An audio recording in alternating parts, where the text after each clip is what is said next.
And so Peter's probably not thinking much of it.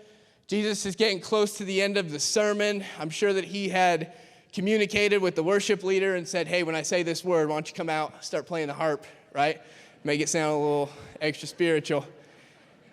And so Jesus is wrapping it up. Peter's like, it's a good word, man. Let's get in. It's time to eat.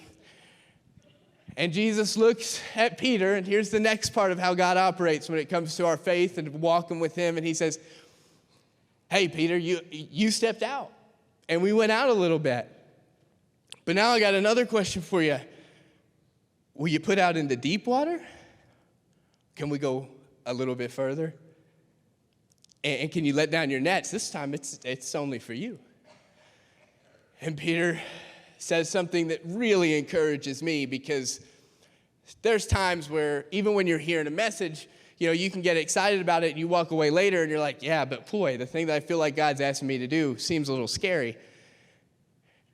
And Peter says this to God, which is he doesn't necessarily know it's to God yet, but he goes on and he says, Master, look, we've worked hard all night and haven't caught anything.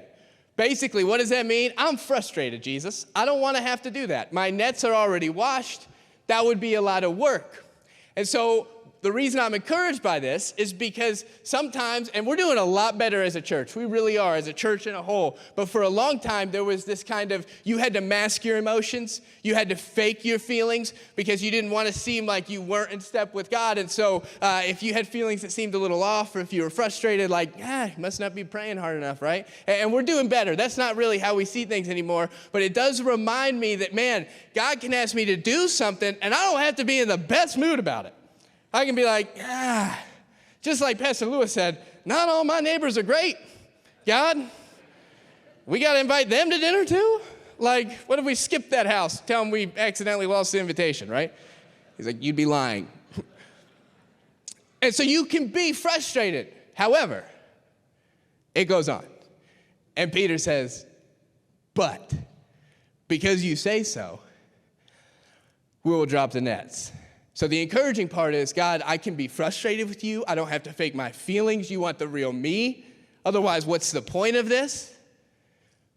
But for us, as Jesus followers, something that makes us different than every other person and every other human being, and even popular wisdom when it comes to culture, is that we do not allow our feelings to be what direct our actions. Instead, it's our faith.